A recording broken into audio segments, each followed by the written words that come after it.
Hai, selamat datang di channel Farel Mailangkai. Jadi di channel ini gue akan membahas seputar otomotif, khususnya di permotoran. Nah, pada video kali ini gue akan membahas satu motor yang menjadi motor sehari-hari gue. Kurang lebih gue udah miliki selama 2 tahun. Dan gue akan membahas mengenai modifikasi apa aja yang telah gue lakukan di motor ini. Dan tips untuk kalian yang ingin modifikasi motor kalian, khususnya buat W175 ini. Dan motor apakah ini? Motor ini adalah Kawasaki W175 KV tahun 2020.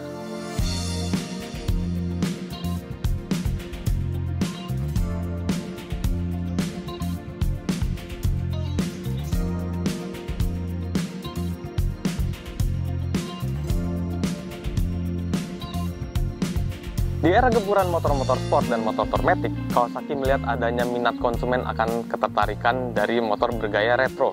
Maka dari itu, Kawasaki membuat satu motor yang bisa dibilang gayanya itu sangat klasik. Bentuknya itu ringkas dan tentunya reliable. Dan ini motornya, Kawasaki W175. W175 ini memang dirancang untuk dimodifikasi. Modifikasinya itu bisa kalian lakukan itu dari berbagai macam bentuk. Ada yang scrambler seperti ini, ada yang cafe racer seperti ini, ada yang tracker, ada juga yang bobber, ada juga yang OEM look, classic look seperti ini, dan lain hal sebagainya. W175 ini bisa kalian kreasikan, dan mungkin selera kalian itu seperti apa, bisa tuangkan saja ke motor ini. Cocok banget. Untuk modifikasi W175 ini, itu sangat gampang. Kenapa? Karena di sini kelihatan rangkanya itu lurus, gak kayak motor-motor lainnya yang mungkin rangkanya itu misalnya bagian belakang itu agak naik ataupun jauh lebih naik lagi kayak misalnya motor-motor sport. Motor ini juga ukurannya itu ringkas, compact. Nah, maka dari itu untuk postur-postur Asia, khususnya Indonesia, ini itu nggak terlalu gede ataupun nggak terlalu kecil. W175 yang bawaan lahirnya itu udah klasik dan memang sebenarnya nggak perlu diganti apa-apa. Itu juga nggak apa-apa, itu udah ganteng dari lahir. Tapi karena kita khususnya di sini ngomong mengenai modifikasi, maka dari itu modifikasi apapun genre customnya yang mesti kalian mau, itu bisa-bisa saja di motor W175 ini. Nah, referensi apa yang gue ambil untuk gue terapkan di W175 punya gue ini? Nah, referensinya khususnya itu dari motor Kawasaki Meguro K3 seperti ini. Kenapa gue ngusungnya itu klasik gitu? Kenapa nggak yang kayak scrambler ataupun cafe racer atau bahkan bobber? Menurut gue, klasik itu tak lekang oleh waktu. Klasik itu bisa dinikmati oleh siapa saja. Mau itu laki, mau itu perempuan, mau yang muda ataupun yang sudah berumur, pasti tentunya suka akan motor klasik. Ya walaupun sebenarnya sekarang era-eranya modelnya modern seperti motor-motor sport ataupun bisa dibilang kayak motor-motor yang terkesannya itu garang, terkesannya itu agresif gitu. Gue itu sukanya yang kalem-kalem aja kayak gini. Sekarang kita mulai bahas modifikasi ya dari depan terlebih dahulu. Nah mungkin kalau misalnya dari bagian depan yang kelihatan bedanya itu dari kaki-kaki ya. Ban yang gue pakai di sini adalah Corsa Cross S ukuran 110/80 ring 17. Untuk velgnya ini udah beda ya. Velgnya itu dari Virosi aluminium. Ukuran itu bagian depan itu 250 ring 17. Dan yang kelihatan sini juga yang mungkin beda ya, yaitu disc brake-nya. Nah, disc brake-nya ini gue ganti pakai punya Ninja 150R. Yes, Ninja 2 tak. Kenapa gue ganti punya Ninja 2 tak? Kenapa nggak yang kayak Scorpio ataupun aftermarket lainnya? Karena menurut gue kalau yang punya Ninja 150R ini bentuknya itu nggak yang agresif ataupun nggak yang kayak sporty banget. Gue kan tetap pengen ya untuk mempertahankan klasiknya. Bagaimana dengan pengeremannya? Pengeremannya itu jauh lebih pakem daripada yang standarnya. Jadi yang kalau reman standarnya W175 itu tuh kecil banget ukuran disc brake-nya. Nah, dari yang 150R ini itu jadi lebih gede. Maka dari itu pengereman lebih pakem dan jarak pengeremannya itu jauh lebih singkat dibandingkan rem standar bawaan W175. Kita agak naik lagi ke atas di sini ada yang berbeda. Nah, ini dia. Suspensinya ini bukan di repaint, tapi hanya di Pilox, menggunakan Dayton Premium yang berwarna silver metallic, bukannya silver dove. Di sini ada juga yang oranye-oranye sini, ini tuh mata kucing. Ya ini sebagai add-on aja gitu, sebagai pemanis. Dan kalau misalnya ada malam disorot lampu oleh kendaraan lain yang dari arah berlawanan ataupun dari samping, itu bisa nyala. Jadi menambah safety dan menambah kesan OEM juga. Dan naik lagi agak ke atas sedikit sini, ini sennya udah berbeda. Sennya ini gue menggunakan sen dari VR Karya. Yes, dari motor VR yang gerobak itu. Nah, kenapa gue pakai VR Karya? Kenapa nggak yang kayak misalnya gue pakainya punya bawaan W250 ataupun yang klasik lainnya? Karena ini harganya terjangkau. Jadi baik lagi, modifikasi ini modifikasi on budget ya, nggak yang perlu yang mahal-mahal. Yang penting kesan itu tetap keren dan eye catching untuk dilihat. Dan menurut gue ini kualitas dari Xenia ini tuh agak kurang ya, karena chrome ini chrome plastik, bahannya itu dari plastik shellnya. Dan untuk penerangannya itu, bohlam bawaannya itu kurang terang. Maka dari itu gue ganti bohlam dari bawaan Xenia W175. Di sini juga spakbor ini gue udah ganti. Spakbor ini custom, gue beli di e-commerce. Dan di repaint juga senada dengan tankinya agar warna itu proporsinya itu pas. Dan di atas ini juga bagian headlampnya itu gue juga repaint. Repaint itu senada dengan warna tangkinya juga dan keseluruhan motornya. Oke, sekarang kita mulai ke bagian tengah bawahnya terlebih dahulu. Di sini gue ganti klaksonnya. Klaksonnya itu menggunakan Denso Dual Power Tone yang kanan kiri. Jadi itu kenapa gue ganti klaksonnya? Karena klakson bawaan W175 itu kurang berwibawa gitu. Apalagi kalau misalnya sudah di custom sedemikian rupa, tapi kalau klaksonnya masih standar tuh kayak ada yang kurang gitu. Dan di sini juga plat nomornya gue pindahin ke bagian rangka supaya clean look gitu. Kan aslinya itu di atas ya. Menurut gue itu mengurangi estetikanya. Bagian tengah bawah sudah, sekarang kita agak naik ke atas sedikit.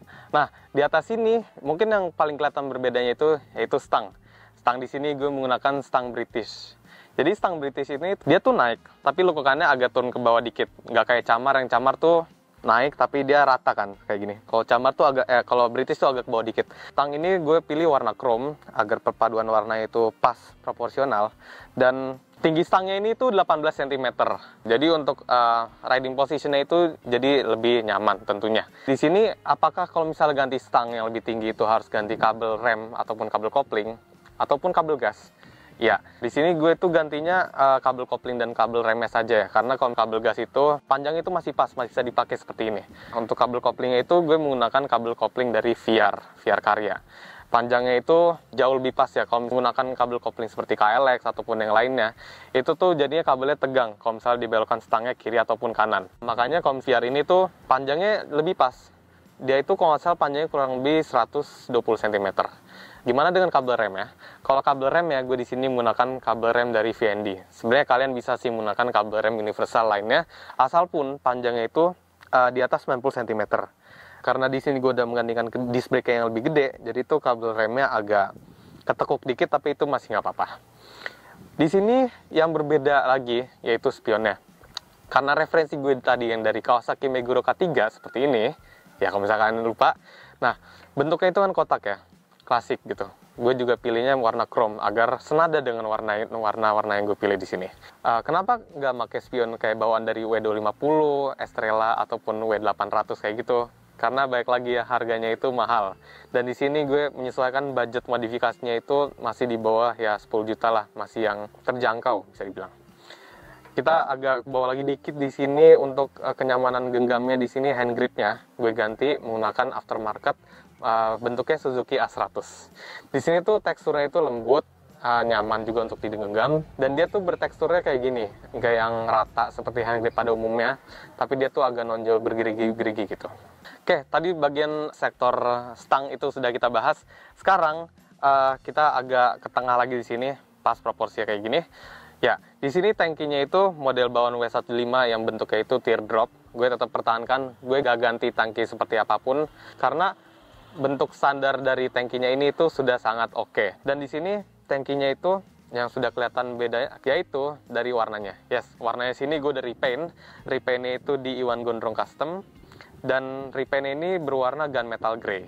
Ini warna bawaannya apa? Warna bawaannya itu W175 Cafe yang abu-abu doff seperti ini. Ya, jadi karena gue ingin motor ini tetap berkelihatan kinclong, berkilau, gue itu repaintnya itu berwarna yang metalik. Di sini juga emblemnya itu gue udah ganti menggunakan emblem motor Kawasaki tahun 80-an. Jadi referensinya itu tetap dari motor-motor Kawasaki tahun 80-an. Dan kenapa gue nggak pakai emblem yang standarnya aja? Karena menurut gue emblem standarnya itu biasa aja gitu, kayak cuma Kawasaki W, udah gitu doang.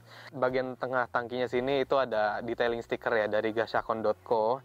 Ini gue suka banget karena dia itu seperti stiker-stiker bawaan dari pabrikan. Tapi di sini Gashakon itu unik. Kenapa? Karena Gashakon ini menggunakan bahasa Jepang, seolah-olah seperti keluaran motor-motor Jepang. Jadi bisa dibilang kayak motor-motor JDM ataupun mempertegas kesan OEM dari motor ini.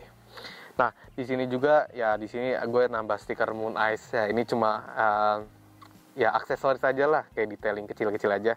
Di sini paling kelihatan beda juga yaitu joknya. Joknya ini super nyaman. Kenapa? Karena joknya ini udah dipapas bentuknya seperti ini, ditambah dengan busa latex dengan ketebalan 2,5 cm.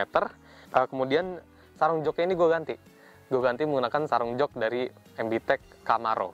Kita agak mundur ke belakang di sini, ada behel chrome. Behel chrome ini menurut gue nggak cuma sekedar pemanis doang. Behel ini tuh kepake banget sama gue kalau misalnya gue itu sedang naikin standar tengah, atau saat misalnya gue mau keluar dari parkiran, yang dimana misalnya parkiran itu sempit. Nah, gue tuh tinggal ambil aja nih behel bagian sini, gue tinggal angkat aja. Jadi simple itu dan fungsional. Kita agak turun lagi ke bawah. Oh ya, di sini sen yang gue pakai juga sama yang di depan, yaitu pakai dari sen VR Karya, VR Gerobak. Stop lamp standar sama aja. Dan ini, oh ya, BTW ini platnya depan belakang, platnya itu dirapihin lagi.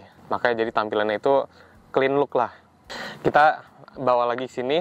Nah, ini ada shock breaker. Yes, shock breakernya ini gue pakai dari RX King. Kenapa gue pakai RX King? Karena RX King ini itu warnanya chrome, cocok sama behel dan part modifikasi gue yang lainnya warna chrome. Kalau tanya, empuk nggak sih RX King ini? Kalau gue bandingkan dengan shock breaker bawaan W175 gue ini, bisa dibilang empuk, tapi bedanya tuh nggak terlalu signifikan gitu. Jadi empuknya masih bisa dibilang ya udah gitu, empuk aja gitu. Terus ke bawah lagi sini, jadi swing arm ini bukan gue repaint, tapi swing arm ini gue pakai Pilox Diton Premium juga. Diton Premiumnya ini yang tipenya kalau nggak salah silver metallic. BTW ini untuk di Piloxnya itu harus di clear coat juga, jadi berkilau gitu, lebih shiny. Kemudian untuk kaki bagian belakang ini gue menggunakan ban Corsa Cross S ukuran 120/80 ring 17. Dan untuk velgnya ini menggunakan Virosi yang aluminium ukuran 300. Apakah tromol dan jari-jarinya harus diganti kalau misalnya pengen ganti kaki? Sebenarnya nggak perlu. Karena jari-jari dan tromol ini masih bisa pas untuk dipakai dalam velg yang ukuran ring 17. Kemudian knalpot. Di sini mungkin kelihatannya kayak knalpot standar ya. Padahal ini sebenarnya bukan. Ini itu knalpotnya gue ganti silencernya. Untuk leherannya gue masih pakai leheran standar dari W175, disemprot pakai Pilox High Temp lagi warna hitam supaya warnanya itu nggak pucet gitu, nggak pudar, atau warnanya hitam legam bagus seperti ini. Jadi senada dengan knalpot silencer yang gue udah ganti kayak gini. Knalpotnya ini bentuknya itu standar ya, tipe P-shooter kayak bawaan W175. Tamengnya ini gue pakai dari W175 Cafe, bawaannya itu warna chrome seperti ini. Jadi chrome ini ya untuk melengkapi part-part chrome lainnya ya. Bagaimana dengan suaranya? Suaranya kurang lebih seperti ini.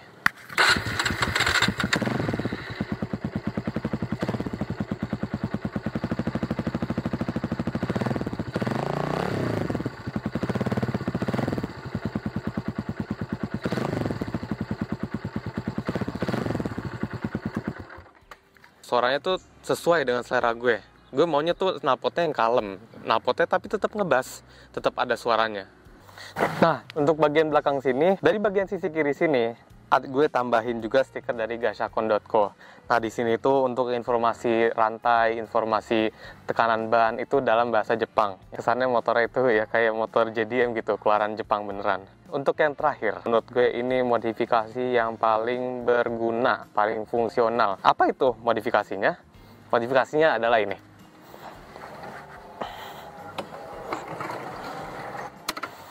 Ya, standar tengah.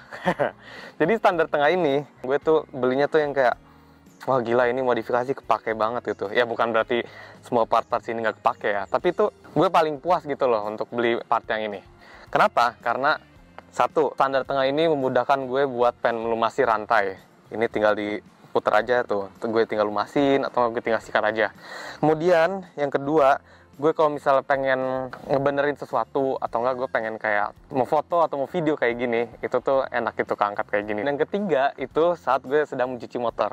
Jadi kalau misalnya motornya ya kotor gitu, kena becekan, terus pengen ngecuci motornya, tinggal angkat standar tengah ini dan ya udah. Misalnya kita pengen sabunan, tinggal ini diputar, kita sambil sabunin seret-seret gitu aja, pakai spons gitu. Gue sih rekomendasiin banget nih standar tengah kalau kalian itu pengen modifikasinya tuh yang fungsional gitu, buat kepraktisan. Kita udah ngomongin modifikasi, dengan adanya perubahan-perubahan yang gue udah lakukan seperti kayak di jok, di shock breaker, khususnya di kaki-kaki. Gimana sih postur berkendaranya? Nah, gue bakal peragain. Ya, jadi di sini tinggi badan gue itu 166 cm dan ya emang agak jinjit sih. Karena joknya ini jadi lebih tebal. Oh ya, BTW joknya ini panjangnya 360 mm. Dan kurang lebih kayak gini. Kalau misalnya tangan gue ini di stang, jadi yang British 18 cm tingginya ini, jadi ini lebih tegak, lebih nyantai. Kurang lebih kalau dari modifikasi kayak gitu, bagaimana kalau misalnya kalian itu seolah-olah jadi pengendara lain yang sedang melihat motor gue. Sekarang gue mau ambil helm dulu dan pakai perlengkapan berkendara gue, dan kita langsung aja ke jalanan.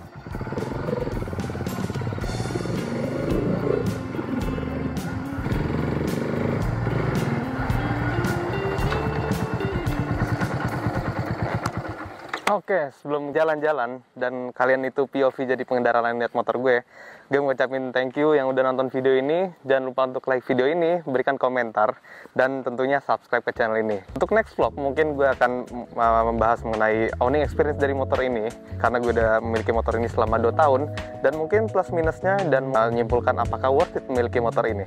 Terima kasih telah menonton video ini, dan sampai jumpa di vlog selanjutnya. Dadah!